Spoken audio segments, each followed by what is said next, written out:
jukumu, ni jukumu letu sote. Ni jukumu letu sote. Ulinzi wa mtoto ni jukumu letu sote. Ulinzi wa mtoto ni jukumu letu sote.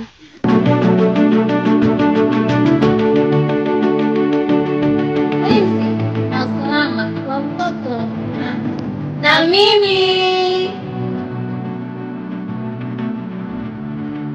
Ndoa za utotoni ni unyanyasaji. Tupinge ndoa za utotoni.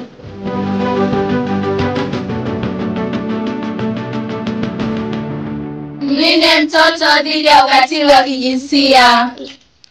Mlinde mtoto dhidi ya ukatili wa kijinsia. Sisi wasichana ni kama maua, tunapendeza, inabidi tutunzwe. Ukatili wa kijinsia. Kwa majina naitwa Beth Edward, nasoma Ifunda Girls. Kauli mbiu yetu ni mlinde mtoto dhidi ya ukatili wa kijinsia. Kwa majina naitwa Dorcas Daniel, kauli mbiu yetu ni mlinde mtoto dhidi ya ukatili wa kijinsia. Kwa jina naitwa Margaret Pasco, nasoma Ifunda Girls. Kauli mbiu yetu mlinde mtoto dhidi ya ukatili wa kijinsia. Kwa majina naitwa Hatifa Daudi, kauli mbiu yetu mlinde mtoto dhidi ya ukatili wa kijinsia.